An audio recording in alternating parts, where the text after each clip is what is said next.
Welcome. Adriane here, Adriane Venus, your quantum love coach.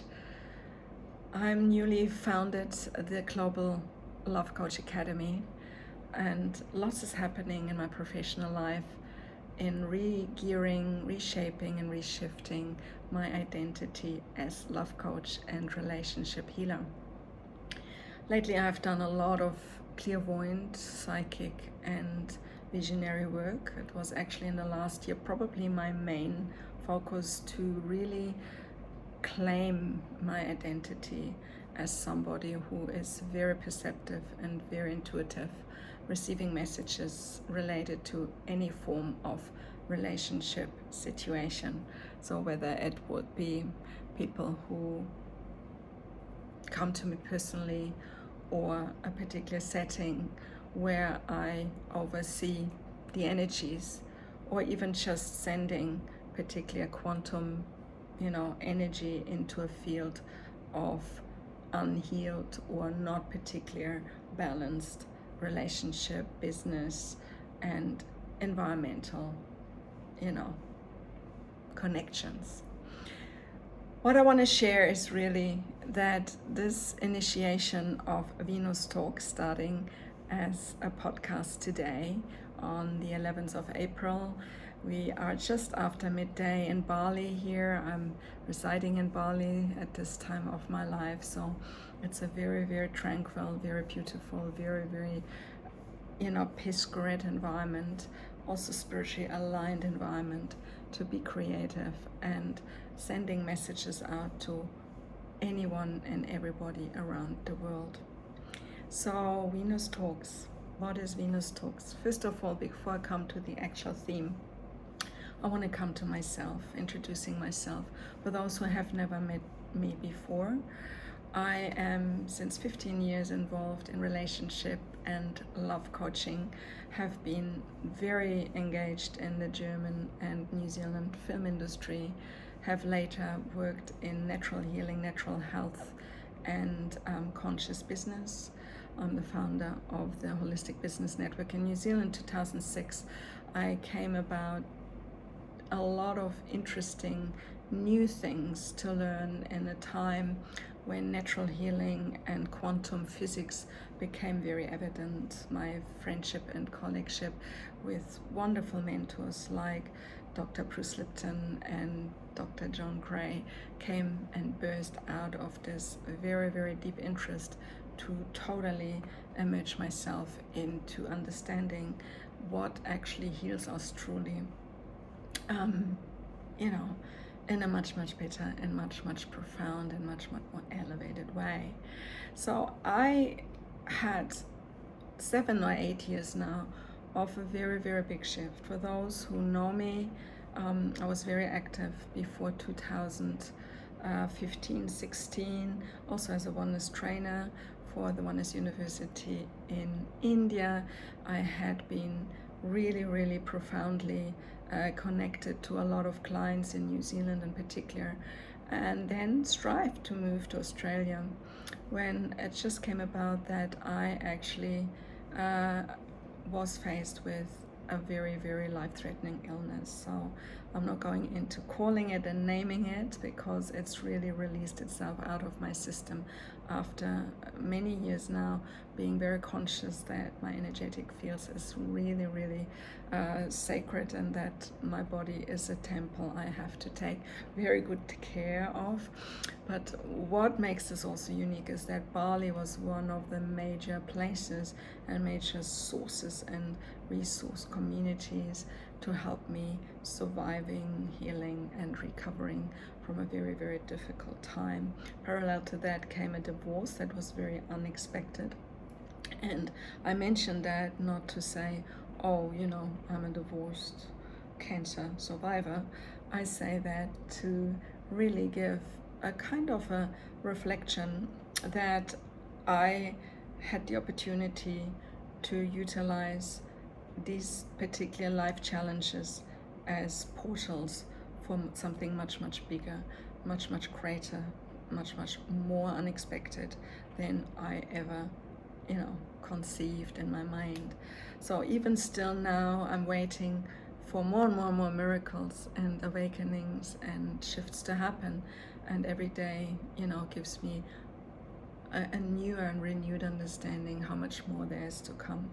So doing this on my own since now almost, I have to say, 7.5 years, being single again, have not the connection as family mother, not being really taken care of in the arms of a husband who is a breadwinner and guides me through the permission to be a housewife and serving my role as a supporter in the family unit. So I'm destined to find a way to balance all these roles in a very renewed and almost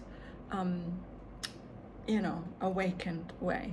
Because what I do and how I live, a lot of people cannot understand why I do it. But I want to give an answer why I do it.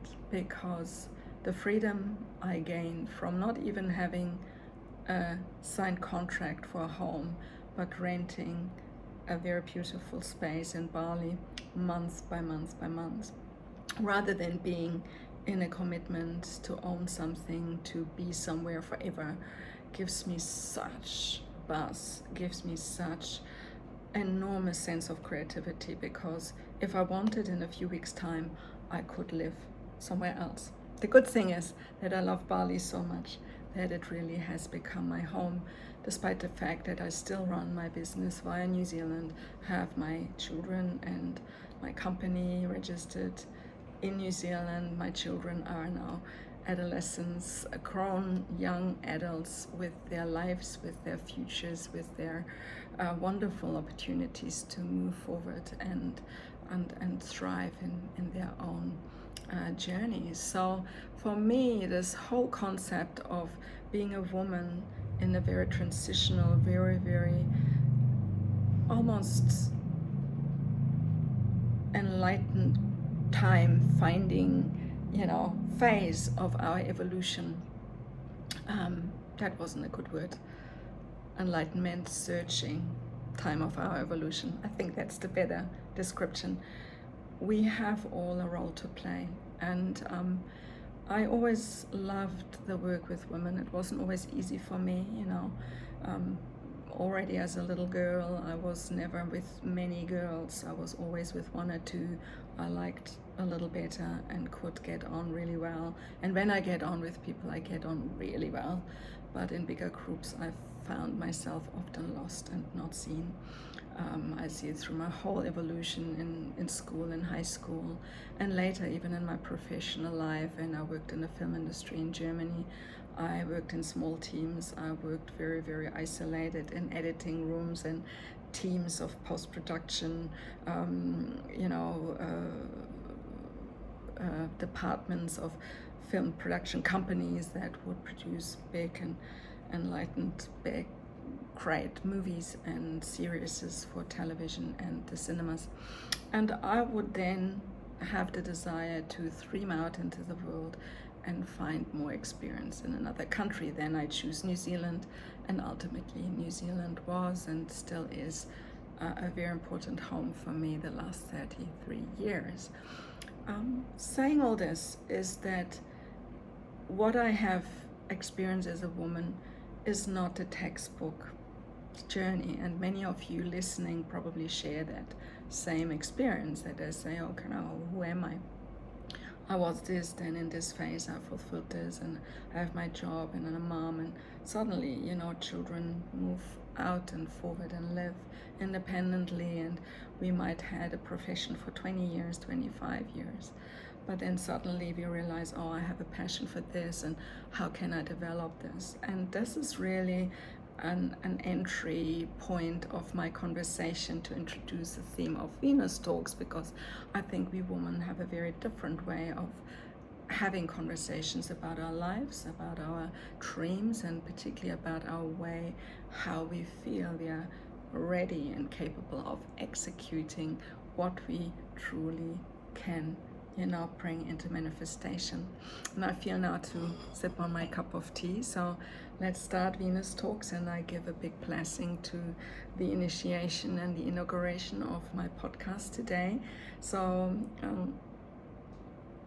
I will make it a trait to bring a cup of tea and share it with you. So maybe while you're listening to me, you want to make yourself a cup of tea, because I think tea is magic. It carries so many beautiful opportunities for rituals, for sitting together and share a cuppa and share stories and listening to one another. So I want to make this a feature of Venus Talks, having a cup of tea with me here every time we will meet over the next little while. And today is Friday. Friday is Venus Day. Now, if you see my name, I claimed the name Adriane Venus. So some will say, oh, this is because you're a Mars Venus coach and work with Dr. John Gray. Yeah, it has something to do with it, but I want to be really honest. The word Venus is very much part of my evolution and my makeup. I'm born on a Friday. I'm a Taurus, which is ruled by Venus. So I'm very much Venusian in my whole outlook to life. Everything I do and I have achieved in professional terms as well as in motherly creative terms is very Venusian. So when you come in my environment, there's everything around beauty and care and health and nurturing. I'm a very big foodie. I love cooking food and preparing food as much as going out and eating food. I mean, Bali is just so great when it comes to food. That's what I enjoy probably every single day most. Sometimes not having the kitchen environments, I seek to do good, long, big cooking ceremonies. I'm missing my own cooking, but then I'm so appreciating every chef, every cook, and all these wonderful places I go to every day in Seminyak, in Ubud, in Canggu, and places like Sanur. There's so much, and up in the north where we hold a beautiful Greer Bali Surga, the retreat villa property and honeymoon environment I co-created with my client and investor 6 years ago, and which is really still a homecoming and a very beloved and loving place to many visitors who spend time there. So we have there a very big kind of objective of delivering great food and having chefs, and particular chefs who are educated in healthy cooking and making it all wonderfully nourishing and full, part of the holiday and retreat experience. Yeah, retreats. I came 2014 to do my first retreats here in Bali.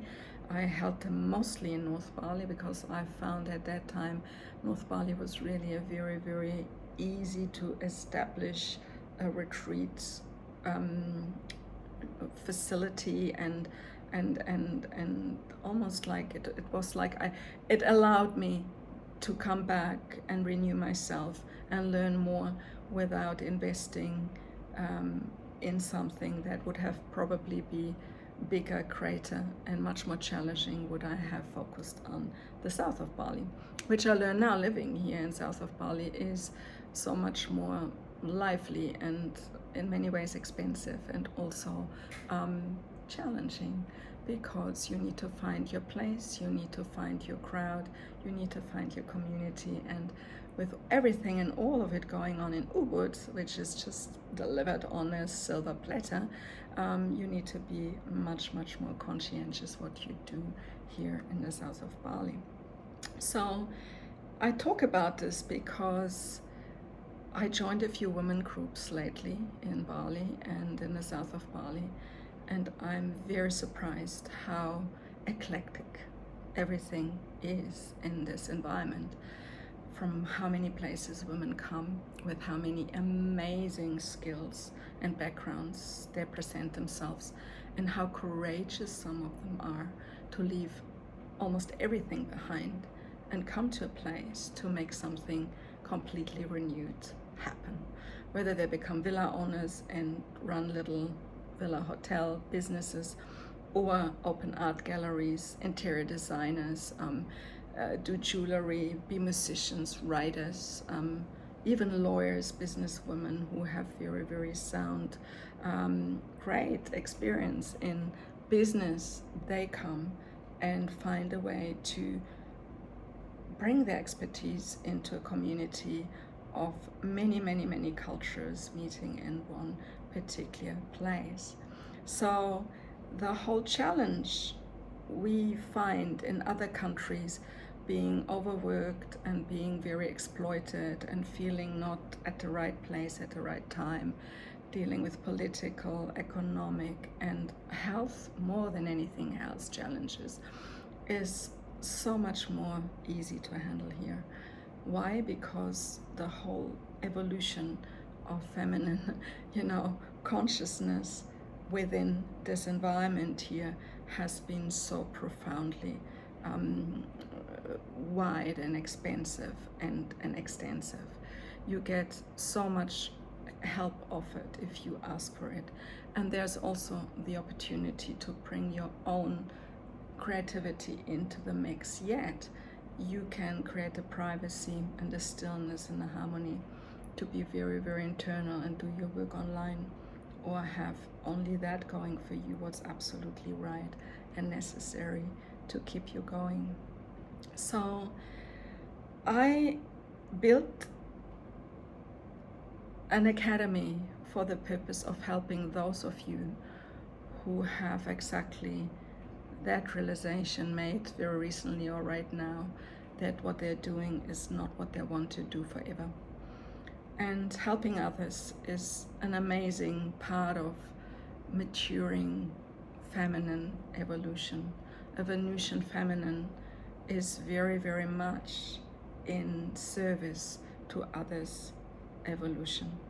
And I looked around, and I have been trained by amazing coaches and relationship experts, but I haven't found that one training establishment that gives me the focus on the vibration of love. Not sexuality only or conscious sexuality, not coaching as a money-making metaphor, not being an international body that's accredited people for ranking us in how many hours coaching we have already performed in order to call us something. No, we're talking about the frequency of love.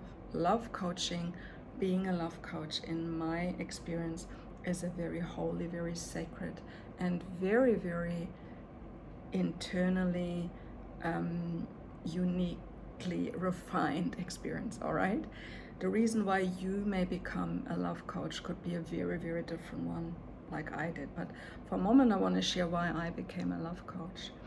Not because I had the sudden awakening, there's nobody here who teaches that sort of love coaching I'm looking for. I really was searching. It was 2006 and I started a new relationship after my previous relationship was ending a few years before. I had a bridge with children between Germany and New Zealand. It was a very, very heartbreaking time. It was a very, very disillusionary time regarding, two people living together but having completely different visions and hopes and dreams for the future. So I found a new companion on the journey who I had incredibly deep spiritual and mental emotional resonance with whom I loved to the moon and back. I knew him already since more than 12 years, so we were companions on the New Zealand journey. He was European, or is European like me, so we had a lot to go for. His interest at the time when we met and considered to become intimate partners was very much in liberating himself sexually and becoming intimately open and more mature, whereby I needed to just go a very different way. I didn't want to revolutionize my sexuality. I wanted to feel whole and safe. I wanted to have that feeling I'm listened to.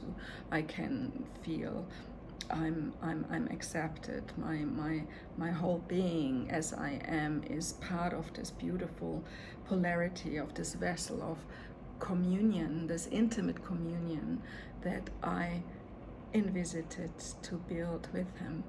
And with that was always the question, what else can I learn? What else can I do? What else can I understand and bring into motion every single day of our relationship that helps us to grow as two people? So personal growth and spiritual alignment was our key value in 13 years we shared together, until, as I shared before, got very ill and our paths did divide. But it was really in this 13 years a very big theme for me to never stop look for better ways of doing something right, and particularly in my communication and in relationships.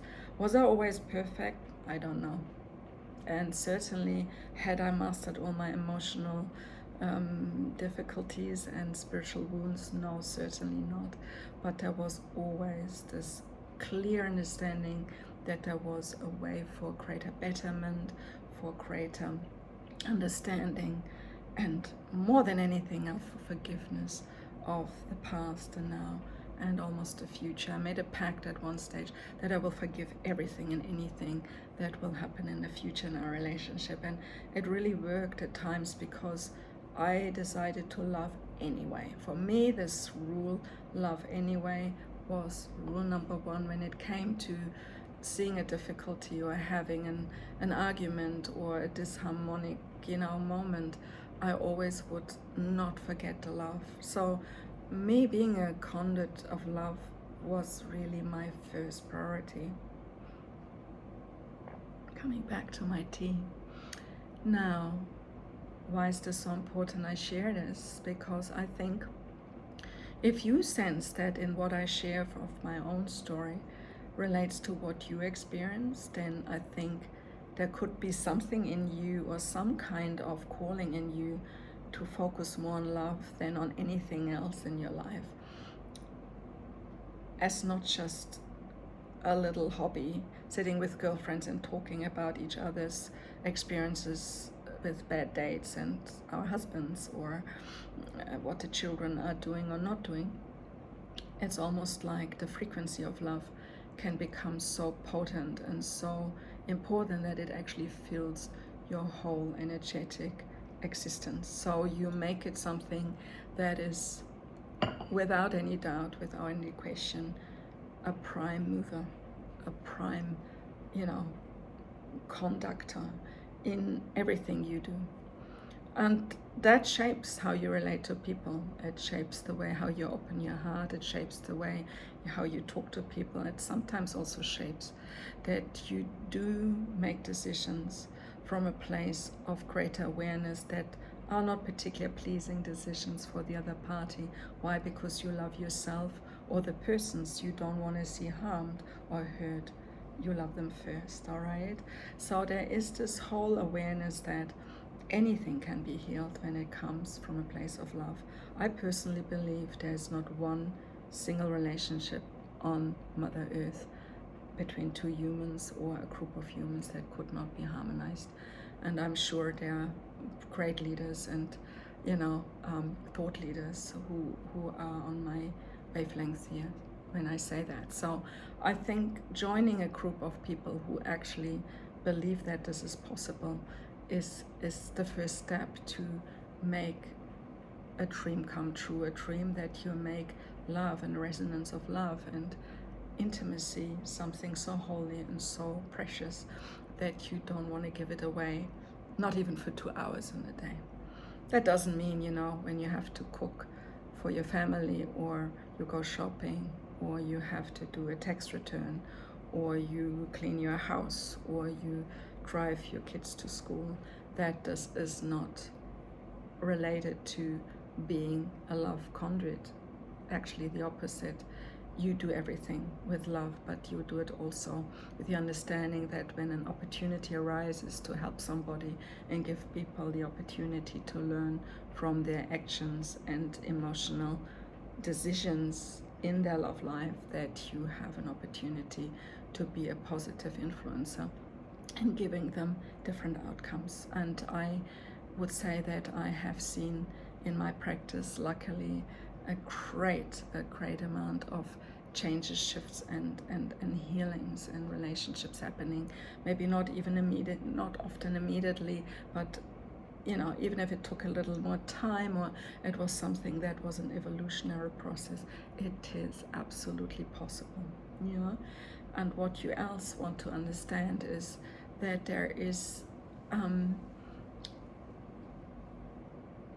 this moment of disillusion where one decision is made and you almost distort it and destroy it. And I could speak volumes about just very recently me observing 2 or 3 people in my practice who made decisions about what they did say or do with their partners or in a particular relationship situation, and that with one little decision destroyed everything. And when you watch that, then this is really, really heartbreaking, because when somebody who is so attuned, like I feel I am, observes that the justice and the equilibrium between 2 souls who love one another is not honored and not preserved, then something egoic, which has its place in the world as well, that we set boundaries and that we say, no, this is enough, I don't want this anymore, that anymore. But here is that deadline, and here comes something else in where love coaching is very important, that we let them do that and let them experience it and let them then come back to us and say, I didn't listen to you, or you didn't feel the right person to share what I was experiencing at that very time, and I made a decision anyway to let him go or to split up or to say it's over. But then the potential for something that is so deeply, heartwarmingly, profoundly close is destroyed. And I am a great believer that even if things are not perfect and we have a lot of good reasons to look over the fence, we still should take all the time and opportunity to make sure that we have not missed something in the process. So where it starts, it often doesn't even start in our emotional relationship with somebody. It actually starts in our environment. So the way I want to prepare love coaches I train in the future is that they actually, before they even start to look at their own relationships and their love lives, I want them to look at their environment. I want them to look around and see, where do I actually live? What do I actually create every day in showing the world that I live from love? And a Venusian person would say, I live from beauty and from a sense of, clarity and nurturing. So you would see flowers and a very, very, beautiful decorated home. It doesn't need to be expensive, but beauty and nurturing and a sense of warmth and welcoming energy is the first part. I have the privilege to go in many bedrooms of clients to see that computers, dirty washing, socks, photographs from hurdles away, dusty items that are needed just are stored in the most intimate space of the house. So kids don't know what belongs to the parents and what belongs to them. So often this boundary, even in an intimate space of a couple, is not defined. I'm very much a believer that when you are in an intimate monogamous relationship, that you have to be very, very clear how you treat the space you're sharing with your partner, and to keep it really, really as a sanctuary and as a sacred space more than anything else you share with the rest of the world, okay? Even your children, even your parents, even somebody you truly, truly love and respect. The second part is really going into this emotional field, into seeing, who am I? Who am I in my partnership? Who am I as a lover? What are the love codes I have taken in, what are the beliefs, what made me the lover I am. So that's a whole journey to look into and to be really, really aware, where is my love life still in a space where I could contribute in healing myself to make it a better love life and a greater relationship I can offer to my partner or to those around me. And we know as mothers and we know as women that when we heal our love lives and we have really good relationships to our partners and husbands, then the relationship to our children usually is a much, much more harmonious one than really only what we have to show in that very personal space. Because happiness streams, and happiness is in the field, and children feel when two parents have a really good relationship. And if you hear me saying this and you're a woman who seeks a career or something that is more than just being there for somebody or earning money through, a job, but here you could have these conversations like I have them with you right now in my Venus talk, I invite you to look, is there something that empowers me so much if I would upgrade my love life and my ability to emotionally, intelligently engage with others, be something that is leading me on a career path? Would that be of interest? Then keep that in mind, because that is what I want to bring you closer to.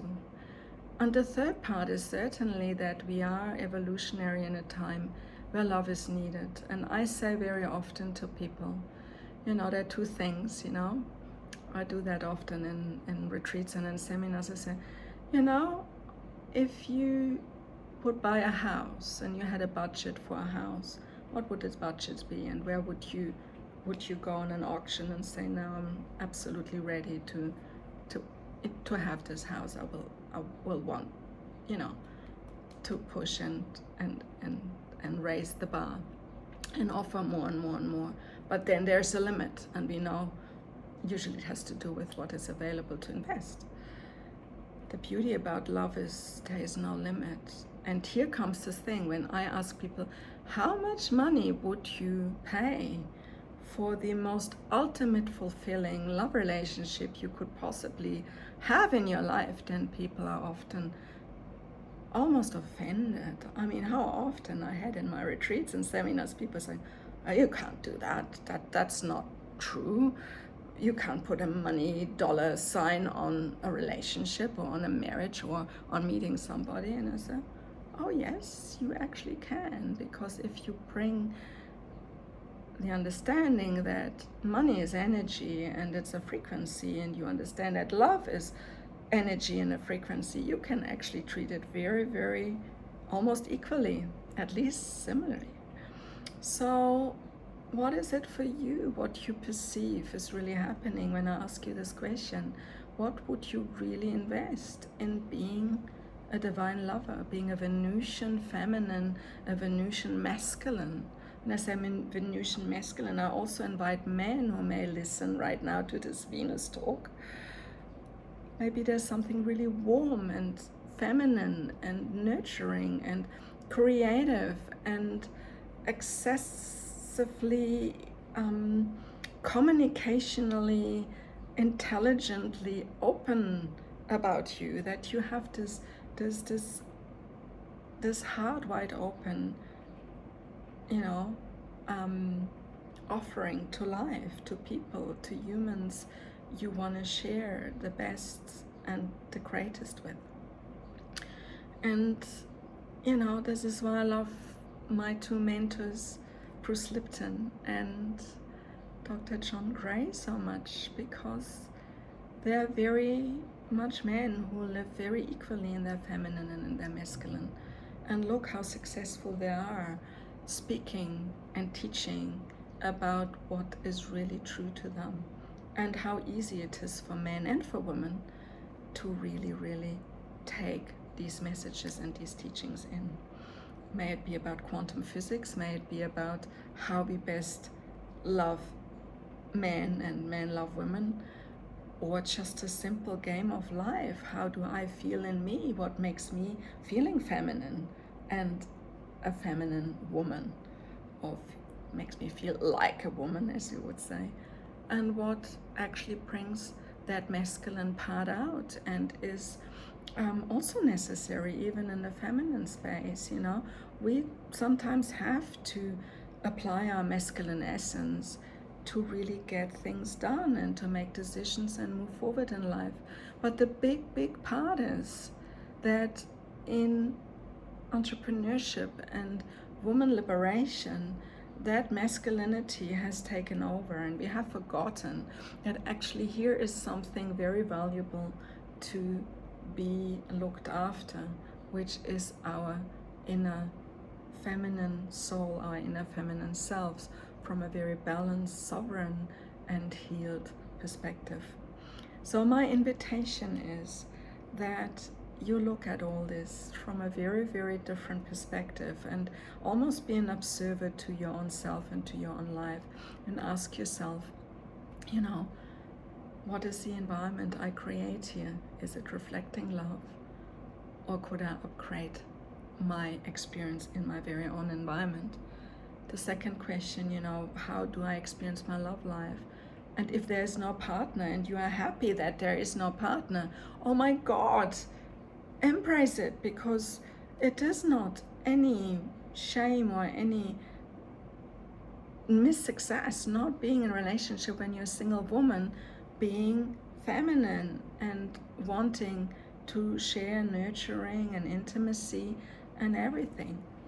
There can be agreements with people we have that are very fulfilling, or just the agreement to just give ourselves all the time we need till that one person, that one particular situation arises where we feel now this can shift and we want to have a different outlook or experience in relationship to our status in our love life. We can shift and change this so quickly with the right person coming into our lives. And last not least, evolutionary, what do we want to contribute to a better world where women are happier, healthier, where men are really equally listened to their needs. And I'll say that very consciously, because I think a lot of us women make often the mistakes not really double checking what really is going on in the inner world of our beloveds, because we are scared to face the reality that we maybe somewhere in ourselves are not capable of giving them what they actually would love us to be or give to them as something that fully fulfills them. And I'm not speaking for polyamory, I'm not speaking for a freedom-driven love life. I'm speaking from a place of very holy and very deeply connected understanding about what is truly the essence of every individual bringing into the space of love and relationships, whether they're single, whether they're in a relationship, or whether they're in transition. I call a lot of my clients lovers in transit, as you maybe know from a lot of my previous videos. When you look here on YouTube channel, I have done a lot of card readings and particular explanations to what would be the current need of a lover in transit. People who come to me are usually lovers in transit. They have something they want to transform. That is what transformational love coaching is about, and that's my invitation. So I will actually launch very soon a program called Becoming Love. Launch date is the 25th of April, so that's today in 2 weeks time.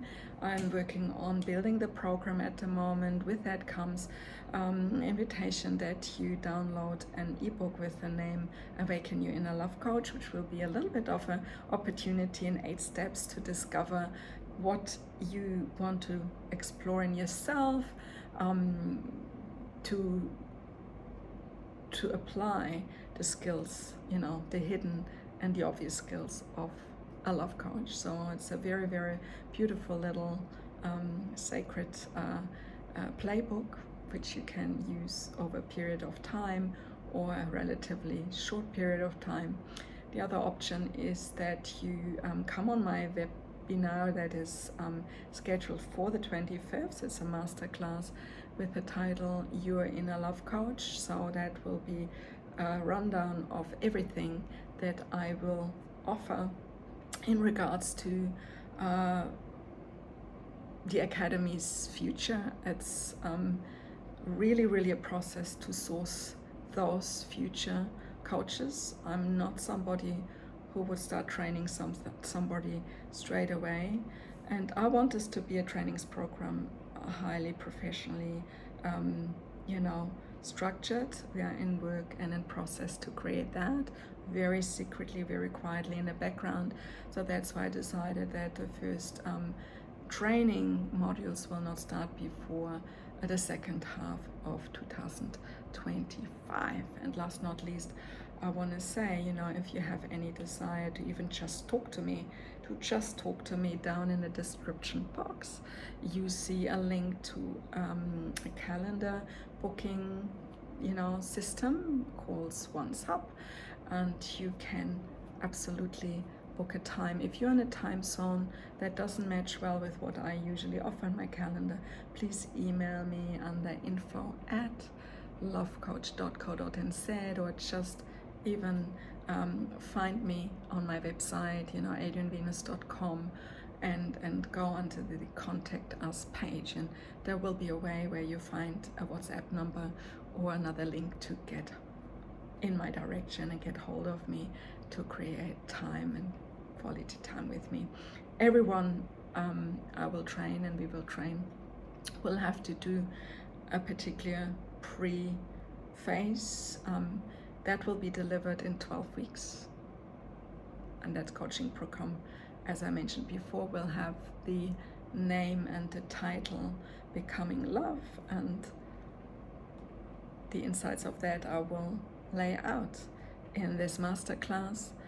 And also I really would love to invite people coming to Bali, because I can do a 5-day preparation to the actual professional training as a very heart-centered, very wholesome and very holistically driven relationship healing and preparation retreat in a very sacred private space, where I take you in company of a small group through the experience of doing what we would do in 12 weeks, one-to-one.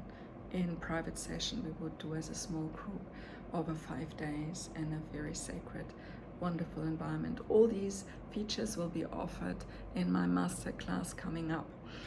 But this is a talk, not just Venus talks from a perspective of me talking. I will actually invite colleagues coming in, so I have big plans with this beautiful program we are shaping here. I want Venus Talks to be a platform for women to share, almost like a community platform. But I had to give a bit of an introduction today, what this is all about and who am I and why I'm here and what made me, Adriane Venus, because claiming the word Venus already started well before I became a Mars Venus coach. I had actually a platform for my tarot and spiritual and intuitive readings called Venusnet code Venus.net.nz. So it was a New Zealand networking platform in which I offered my readings, and during COVID I closed it, and then as well during COVID I started working with Dr. John Gray, and then it all took over. So I reclaim the Venusian energy in my field. The card that is coming out, and I want to finish with something that is driven by what I do very well and often best, which is reading love, reading energy, and reading the vision for somebody to have the life and the love life, the career, the marriage, and the future they really, really authentically desire. So it's a fertile void. Interesting. Fertile void is inner winter, rest, patience, potency, secret beginnings. And that is a secret beginning, because I spoke a lot about today about, things happening in the background, me creating content, curriculums, building teams, working on an international scale to really work towards accreditation and recognition of an institution that helps birthing love coaches that will change the world in the future. So if that rings any bell in you, creates any feeling of I want to know more about it, or let me just have a conversation with Adriane to how this could look like, then please call out. It was an absolute pleasure spending time with you today. I come back to my cup of tea, my jasmine tea, and I will continue enjoying my working day in Bali. Friday, Venus Day, and it's usually a day I go to the ocean front and see the sunsets and enjoy music and go out and be a little bit more in community, when during the week I dance tango at night or go home and sleep early. So it is a very interesting lifestyle living in Bali when you are not in a marriage and when you're not running shops, restaurants or cafes, but doing your work online.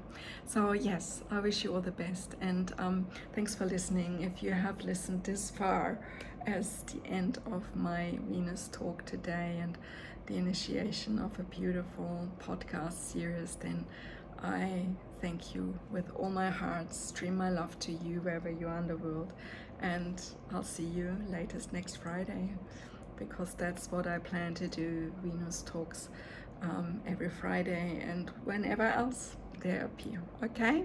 Thank you so much. Namaste and my love to you.